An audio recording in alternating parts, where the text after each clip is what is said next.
एक राजा था जिसकी 2 पत्नियां थीं। बड़ी रानी से 2 राजकुमार हुए, लेकिन छोटी रानी से कोई भी पुत्र नहीं हुआ था। छोटी रानी हमेशा गणेश जी की भक्ति किया करती थी और हमेशा ओम गणेशाय नमः का जप किया करती थी। बड़ी रानी छोटी रानी को पसंद नहीं करती थी।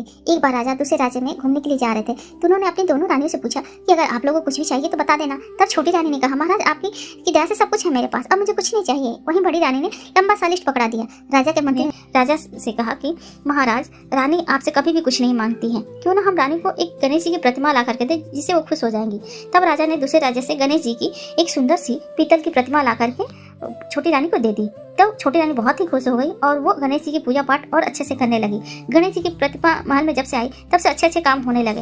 राजा का युद्ध दूसरे राज्य से कई वर्षों से चल रहा था, उसमें भी राजा विजयी हुए। कई वर्षों से बरसात नहीं हो रही थी, इस बार अच्छी बरसात हुई। साथ ही दोनों छोटी रानी जो थी वो गर्भवती हो गई। इतने सारे शुभ समाचार देख करके मंत्री ने राजा से कहा कि महाराज, जब से गणेश जी की प्रतिमा राज्य में आई है तब से बस खुशियां ही खुशियां हमारे राज्य में सुनाई दे रही है।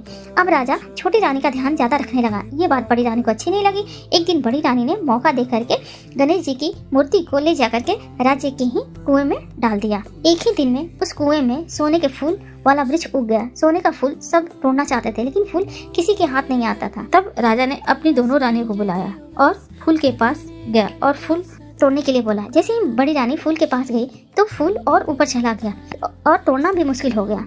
लेकिन जैसे ही छोटी रानी फूल के पास गई, वो फूल अपने आप उनके आसपास गिर गया। जैसे ही उस फूलों को अपने आंचल में लिया, वो एक गणेश जी की सुंदर सी मूर्ति हो गई। जैसा राजा दूसरे राज्य से लाए थे, बस ये पीतल की जगह सोने की हो गई थी। तब राजा ने छोटी रानी से इसका कारण पूछा, लेकिन छोटी रानी क्या बताती। तभी गणेश जी भगवान ने आकाशवाणी की कि रानी की सारी करतूतें, बड़ी रानी की सारी करतूतें उन्हें बता दी। ये सब सुनकर राजा ने बड़ी रानी को दंड देना चाहा।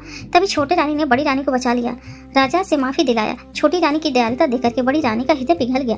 अब दोनों रानियां प्रेम पूर्वक अच्छे से राज्य में रहने लगी। ओम गणेशाय।